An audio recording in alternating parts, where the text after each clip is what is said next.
Atlas Super Premium terangkai dari benang kualitas teratas. Super warnanya,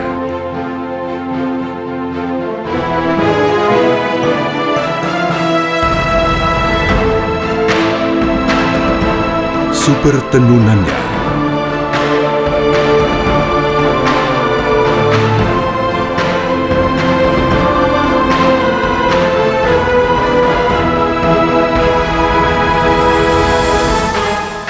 super nyamannya.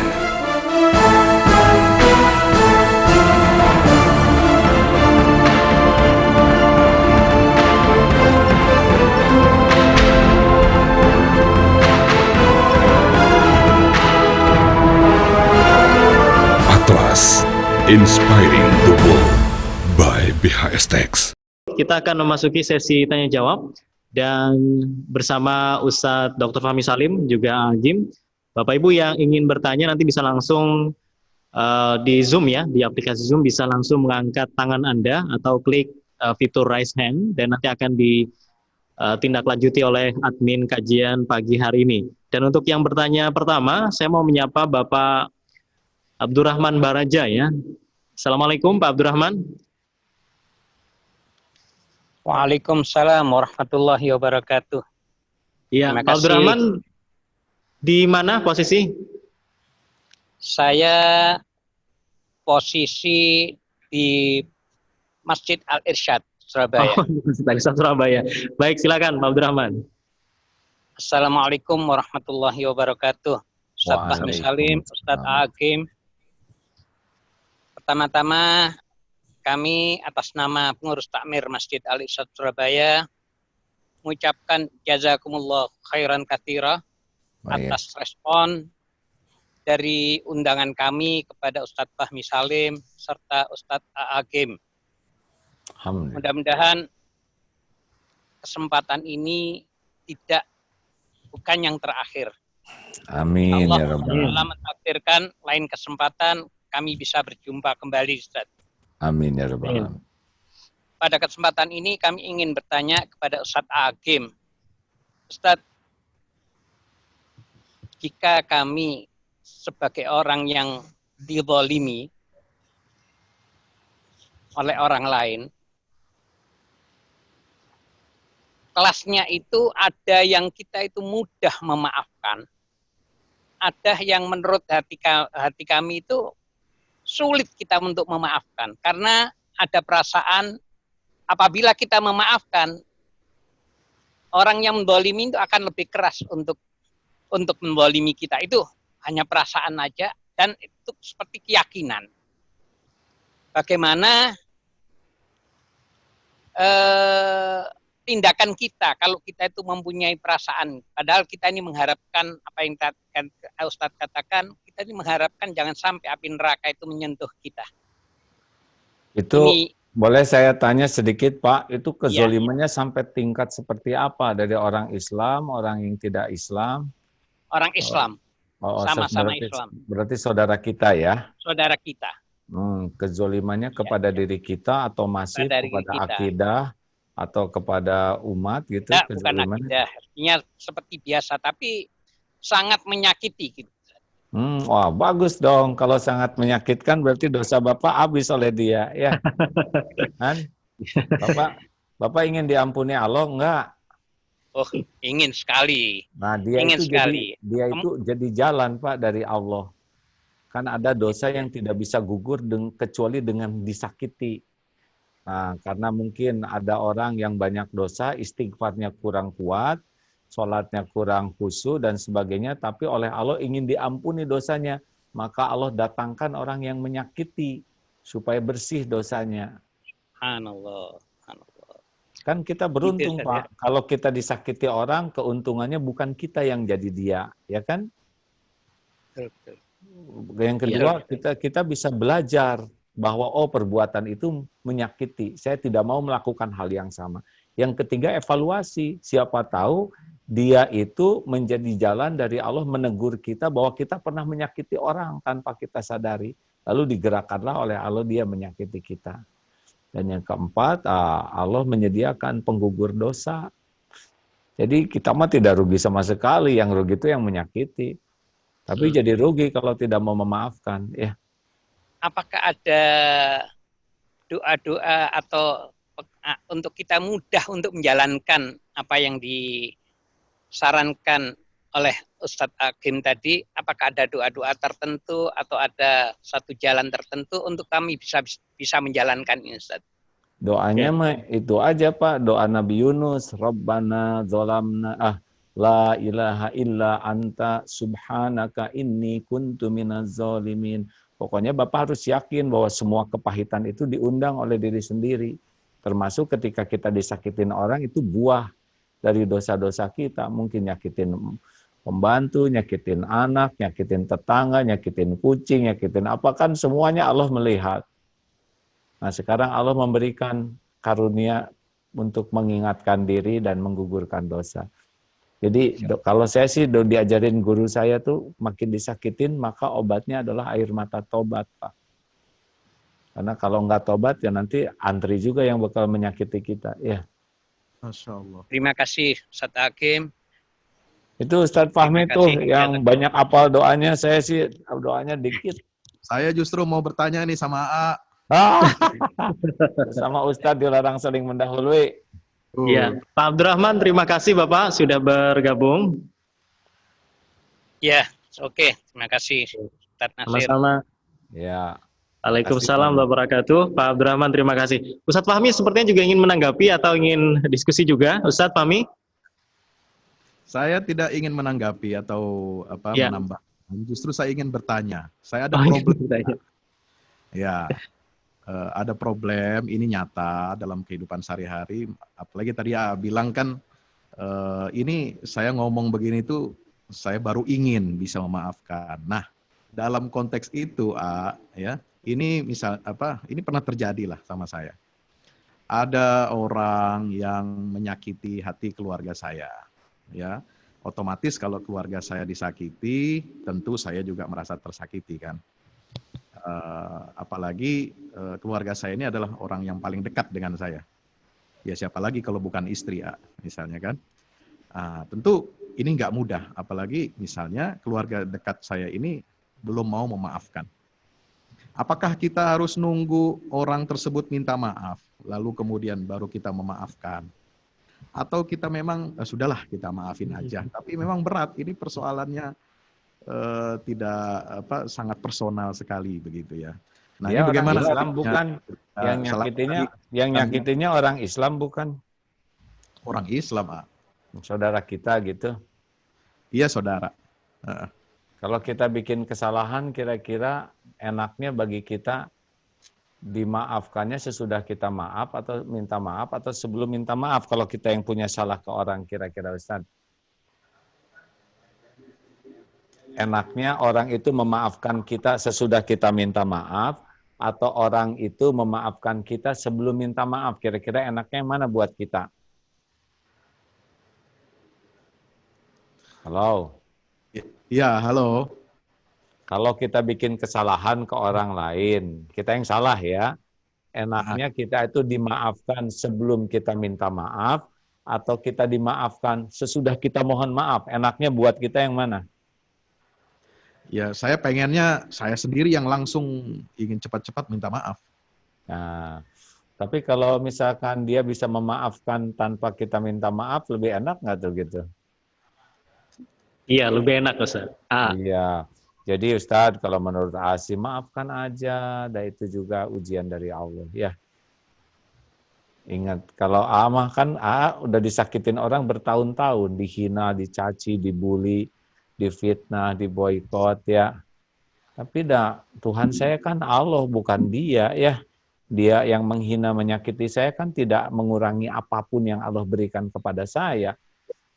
Bahkan Allah memberikan orang-orang yang menghina itu adalah ladang amal sebagai penggugur dosa, ladang latihan untuk idfabil latihya ahsan, ladang juga untuk mendoakan kebaikan. Dan kita mah nggak pernah rugi dengan dihina orang. Yang rugi itu kita menghina orang, kita menjolimi orang. Kalau menurut saya mah gitu yang didapat dari guru mah. Tidak ada bahayanya perbuatan orang ke kita, yang bahaya itu keburukan kita ke orang. Halo, pada kemana? Ya, Maafin aja Ustadz, enak, lega, nggak banyak pikiran. ya Ustadz Saya Fahmi masih ada yang ingin bertahun-tahun, ditambahkan? saya bertahun-tahun dihina, nggak apa-apa tuh, nggak ada yang berkurang karunia Allah. Tuhan saya mah Allah, bukan mulut dia. Mau ngapain lagi saya capek-capek mikirin mulut orang, kata-kata orang. Ya. Yang kita maafkan, doakan kebaikan, silaturahim ke sana, kirim makanan, kirim buah-buahan. Dia bisa berbuat jelek, kita harus bisa berbuat baik. Apalagi jadi ustadz. Ya. Ya. Teorinya gitu Ustadz dari guru saya. Enggak, siap. Ya, Baik, begitu. prakteknya itu yang harus Ustadz, dilaksanakan. Nah, ya. harus dilatih. Tapi yang jelas mah nggak mungkin ada orang nyakitin kita tanpa izin Allah. Ya, pasti ada rahasia Allah di sana. Oke. Baik, terima kasih Ustadz Dr. Fahmi, Agim, untuk apa yang didiskusikan. Ini juga menambah pencerahan ya untuk kita yang saat ini menyaksikan Bapak Ibu.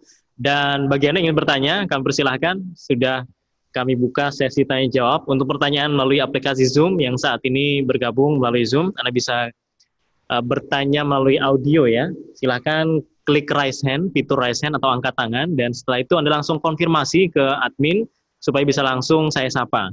Kemudian pertanyaan melalui teks bisa Anda sampaikan melalui fitur Q&A di bawah Zoom ada, dan nanti akan kami bacakan pertanyaan-pertanyaan yang sudah masuk di pagi hari ini. Oke.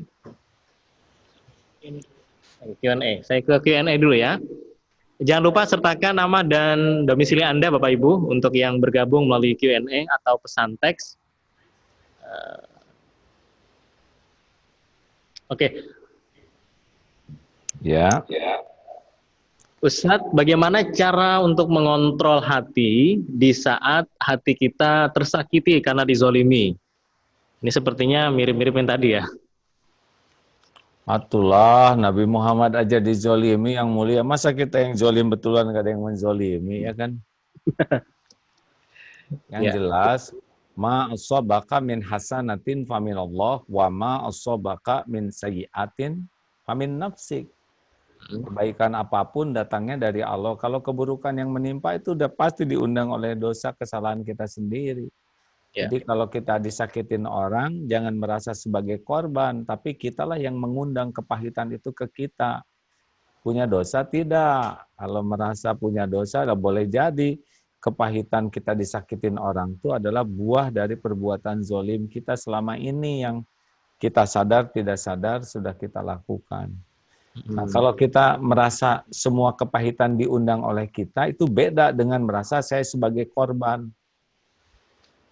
Ya waktu dihina ramai-ramai gitu, pikiran tuh kata guru saya, nggak usah takut sama sekali, nggak ada bahayanya dihina.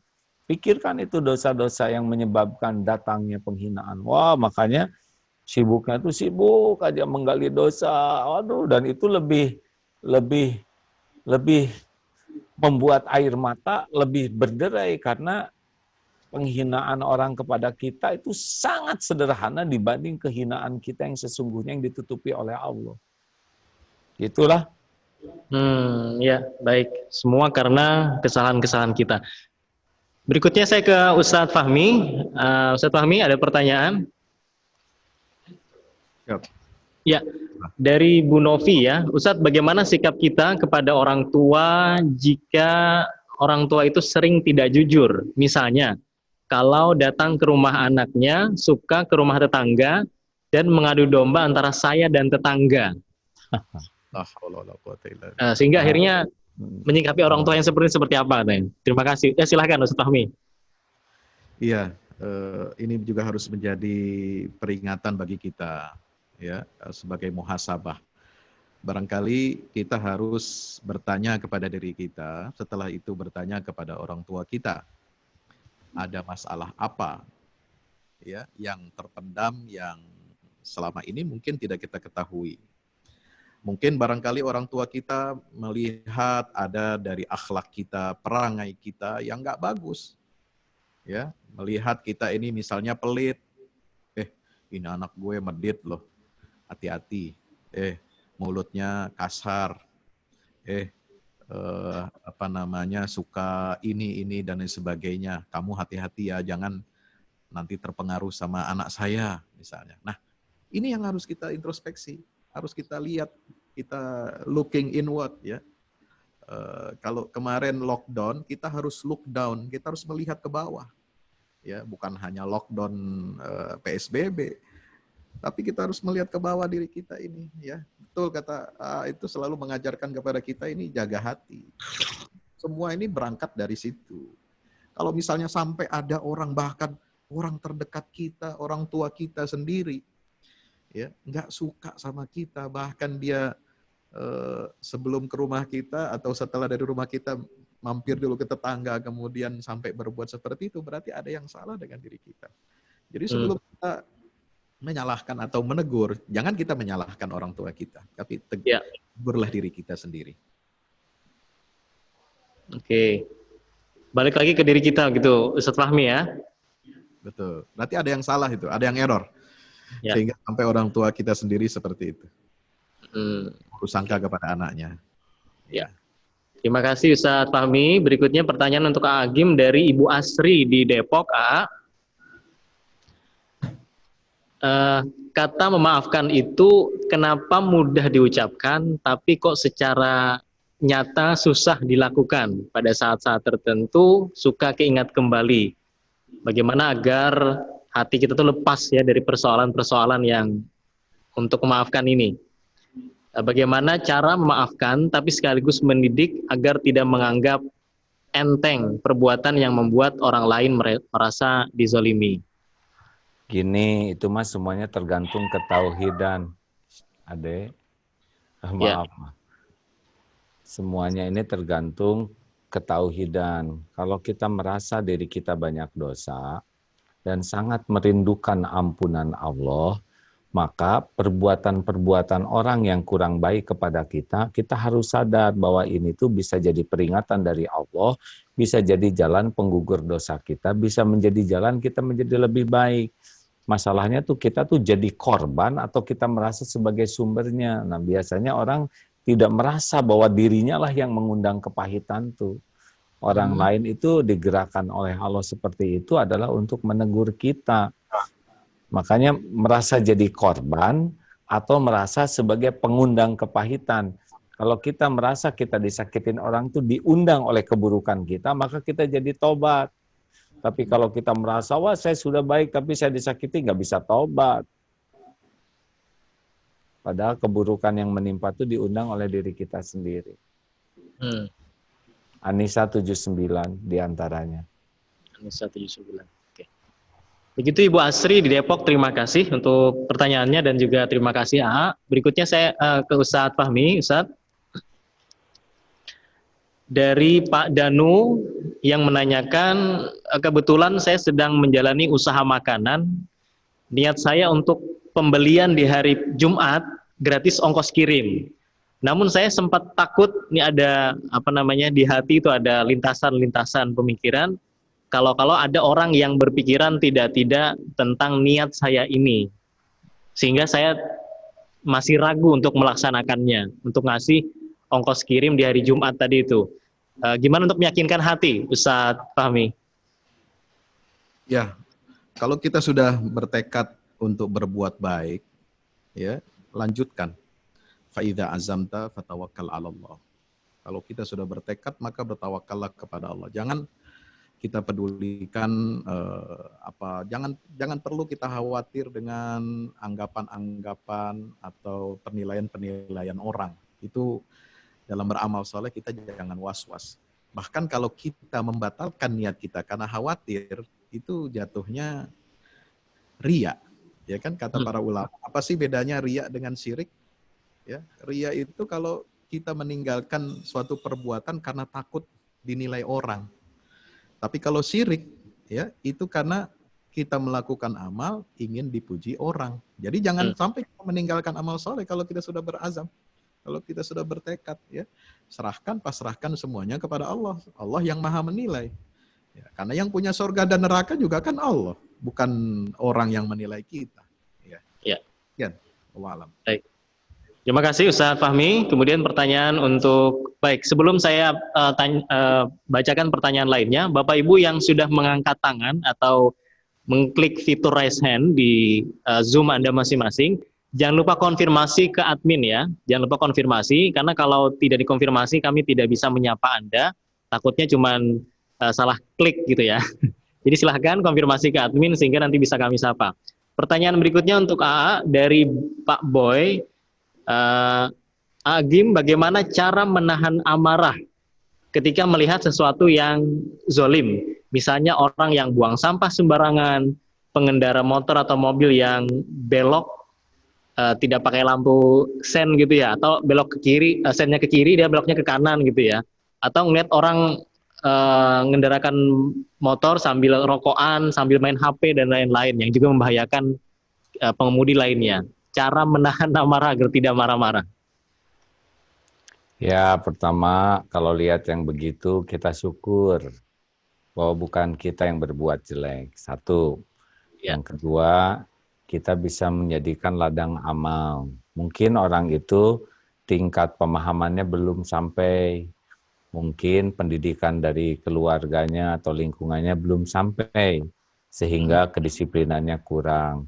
Tugas kita bukan untuk memarahi, tapi membantu agar orang tersebut memahami kekurangan, kesalahannya, dan tugas kita itu bukan untuk menghakimi karena kita bukan polisi, tapi membantu orang itu bisa menjadi lebih baik. Ya, sapa dengan baik, sopan, maaf dek, boleh ini sampahnya tidak dibuang di sini, ke depan kita pungut, nggak usah dikembalikan ke dia, ya. Maaf, kita perlu sesuatu karena tidak ada orang yang suka dimarahin, ya. Tidak ada orang yang suka diremehkan, tidak ada orang yang suka dikasarin. Kalau kita kasar bisa jadi berkelahi dan dia bisa tidak dapat apa-apa selain marah juga. Makanya harus sabar dalam membantu. Lihat Rasulullah dijambak juga lehernya waktu ada yang tapi karena tingkat pendidikan orang tersebut, keimanannya, latar belakangnya berbeda-beda, jadi kita tidak bisa marah ke setiap orang, ya. Kalau Aas sih mendingnya gitu. Dulu Aas juga suka galak tuh, ke yang sembarang, tapi sekarang sebab kalau udah marah kita jadi nggak enak, di jalan tidak enak, kemudian dan orangnya juga nggak terima lagi dimarahin tuh, ya. Emangnya siapa kamu, ya nggak? Tidak marah tapi bukan berarti kita cuek dan membiarkan pelanggaran itu terjadi kan? Lah, siapa yang ngomong membiarkan dan cuek, ya nggak? Kita harus membantu. Ya. Kata kuncinya adalah membantu. Jadi posisi kita tuh jangan merasa di atas, tapi posisi kita adalah yang berkhidmat. Kita juga kan banyak salahnya. Dan kita ingin orang yang tahu kesalahan kita itu bukan marah kepada kita. Kita ingin orang yang tahu kesalahan kita itu membantu kita dengan cara yang baik agar kita lebih baik, betul? Betul. Ya pengalaman gitu kalau ngajar santri atau ke dalam lihat orang-orang salah dulu suka galak negur tapi capek hati itu dan kelihatan dia juga tidak suka. Tapi ketika mencoba belajar hayin layin qarib sahal itu ya ternyata orang suka tuh yang aduh maaf ya nggak apa-apa Pak ini ke depan aja. Nah enak ya. Ingat surat Ali Imran 159 tadi. Kalau dengan sikap yang sopan, lemah lembut, penuh kasih sayang, jangankan manusia, binatang saja kalau diperlakukan dengan kasih sayang dan lemah lembut, singa saja itu ingat dan mau balas budi ya. Oke, apalagi manusia, ya. Terima kasih, ya, jadi kalau emosi itu cenderungnya nyakitin. Ya, baik. Yang sudah ngeklik fitur raise hand, yang sudah angkat tangan, Bapak Ibu, mohon dikonfirmasi ke admin ya. Ini admin juga berupaya untuk mengkonfirmasi, tapi masih belum ada yang jawab ya. Baik, berikutnya saya ke Pak Joko di Bekasi. Kita mendapati orang yang secara ibadah personal itu baik, tapi kata-kata dan tindakannya sering menyakitkan orang lain. Bagaimana kalau bagaimana menyikapi dengan yang seperti ini, Pak Joko di Bekasi? Oh, Ustadz Fahmi yang jawab Ustadz Fahmi silakan. Dulu tuh, nanti saya mak dulu. Sama kalau lihat orang yang begitu ya, misalkan ini rajin ke masjid, sholat rajin, tapi di masjid itu ketus, nggak nyapa. Pertama, ini Allah memperlihatkan kepada saya sebuah akhlak. Saya begitu enggak ya, jangan-jangan saya juga kurang nyapa. Jangan-jangan saya juga kurang ramah. Jadi kalau ketemu dengan orang seperti itu, yakin ini takdir dari Allah untuk memberi pelajaran. Saya akhlaknya sama enggak nih? Nah, dari sana kita tafakur, oh saya harus perbaiki, bahwa saya harus menyapa lebih duluan, harus lebih ramah. Nah itu dari hikmah. Yang kedua, apa yang bisa saya lakukan? Cari 1001 alasan berbaik sangka. Mungkin beliau lagi banyak masalah, mungkin beliau lagi riweuh gitu di rumahnya, sehingga ke bete terus. Nah kalau udah kita melihatnya dengan prasangka, tidak dengan suudon ini orang buruk akhlak, nanti wajah kita, tutur kata kita kepada dia tuh menjadi lebih nyaman. Tapi kalau, oh ini dia nih, orang yang gak diterima amalnya, ibadah kelihatan bagus, akhlak jelek, ciri-ciri nih. Kalau udah kayak gitu, udah pasti kita nggak enak sama dia. Ya nggak? Mungkin dia perlu teman, mungkin dia perlu orang yang ngajak ngobrol, ya. Mungkin kita kirim makanan ke dia, kita kirim buah-buahan, apalah ya. Kalau pengalaman mah, orang mah kalau udah dibaikin cenderung ada perubahan. Dan didoakan, bisa nggak kita diam-diam sembunyi-sembunyi ngedoakan beliau gitu. Ya Allah, ampuni saudara saya ini, sayangi dan jaga lisannya. Sing sayang gitu ke orang tuh, jangan sebel padahal semasjid. Iya. Oke. Baik, Ustadz Fahmi tadi sudah berjanji akan menanggapi juga, silakan Ustadz. Ya, prinsipnya sama ya. Kepada jamaah kita itu jangan ustadz kepada jamaah, kita sesama jamaah. Ustadz juga ketika masuk masjid harus merasa jangan dia merasa dia ustadz, dia juga merasa bagian dari jamaah. Kita setara di hadapan Allah Subhanahu wa taala. Karena masjid itu wa annal masajida lillah. Masjid itu semua milik Allah.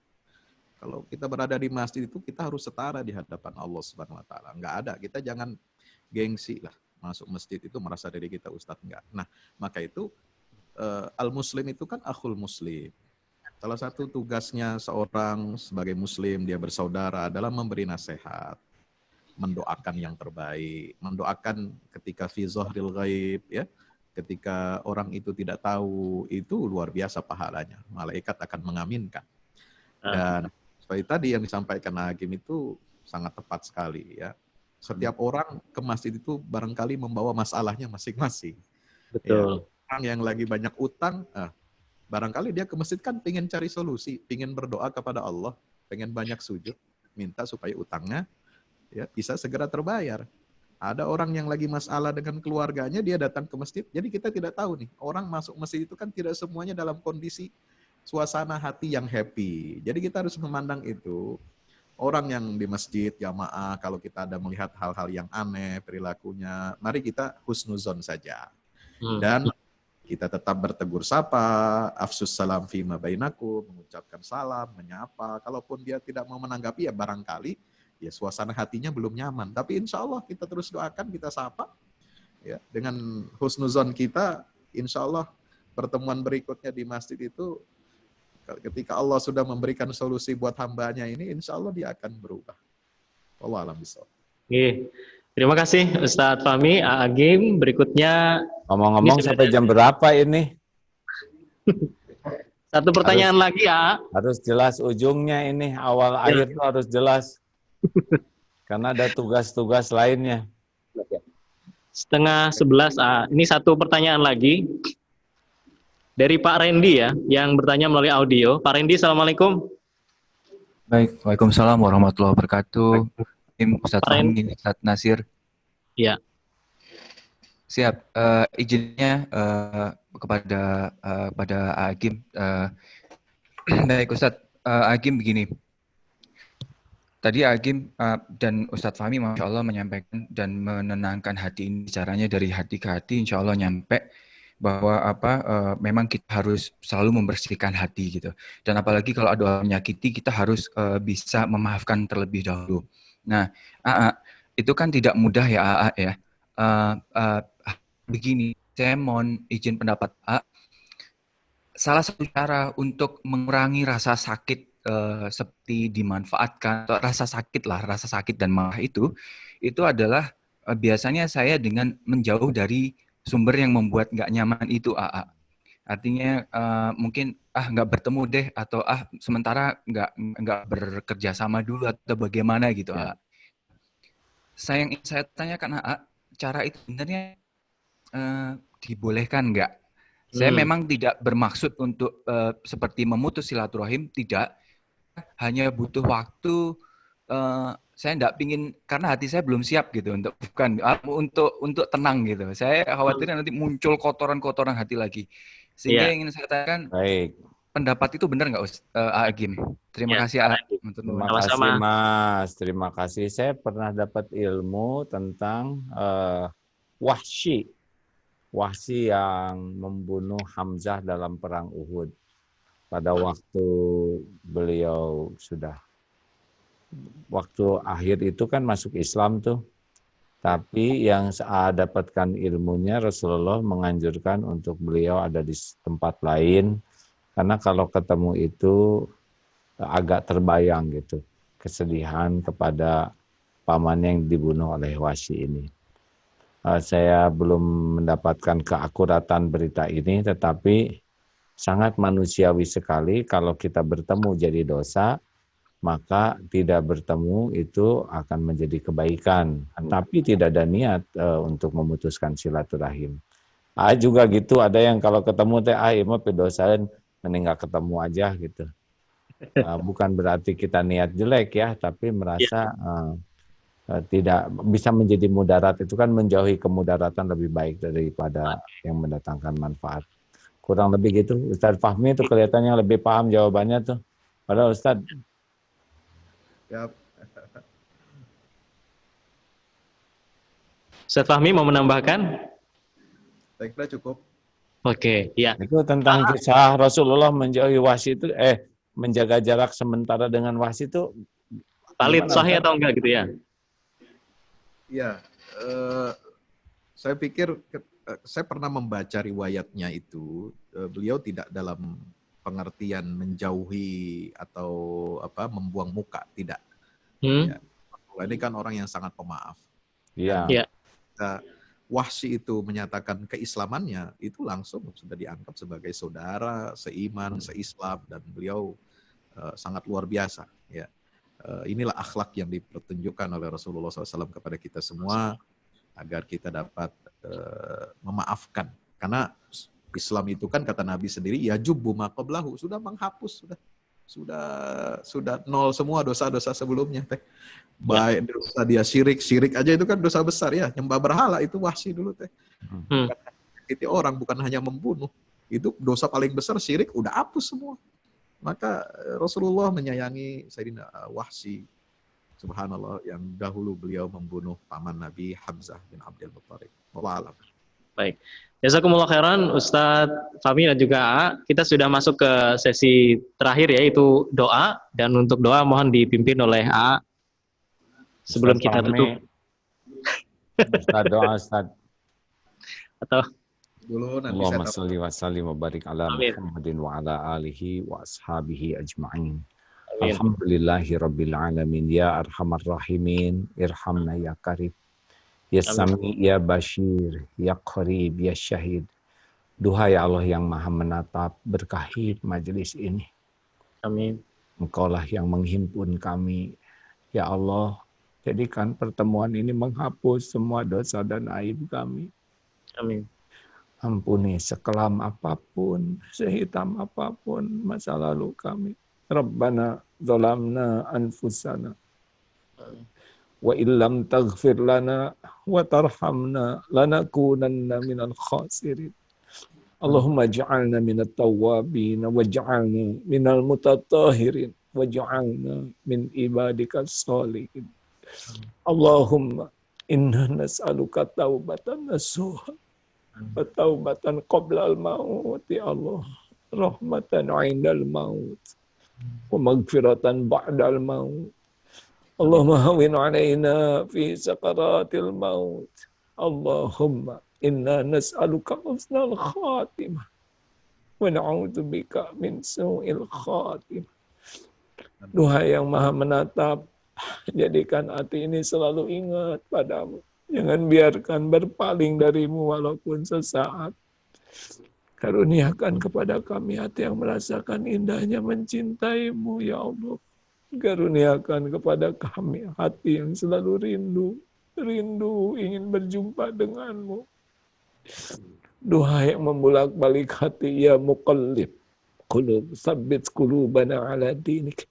Allahumma ighfir lil mu'minina wal mu'minat wal muslimina wal muslimat al ahya'i minhum wal amwat.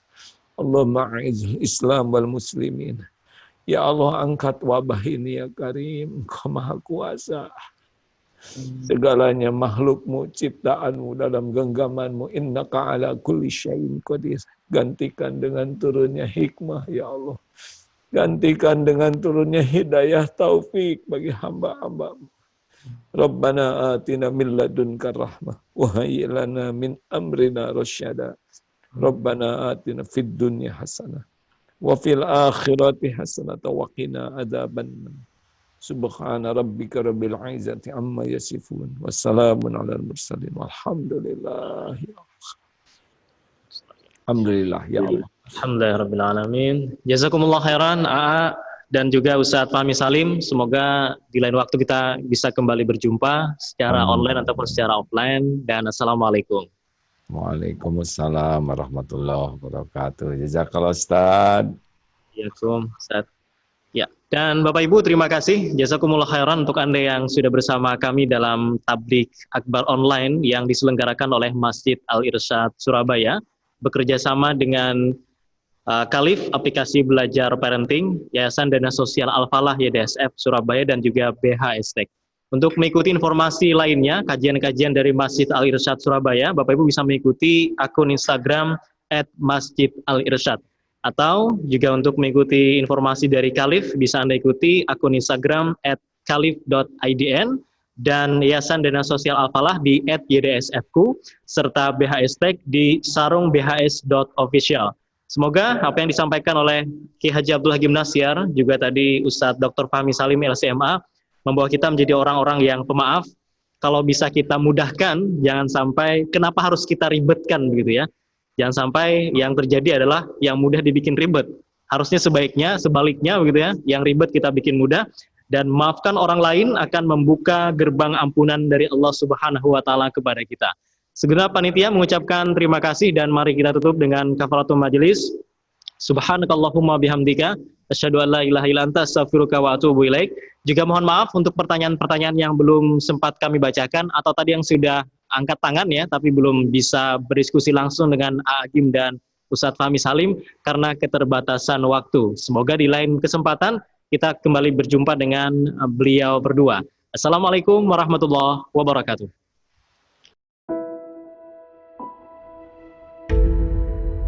Adikarya tenun tangan kelas dunia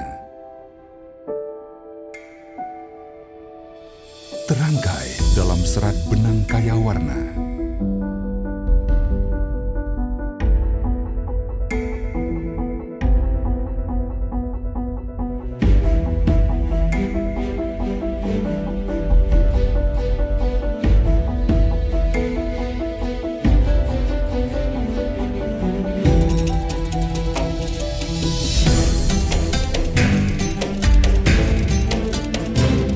Sarung BHS, padanan teknologi dan kecermatan, kebanggaan Indonesia.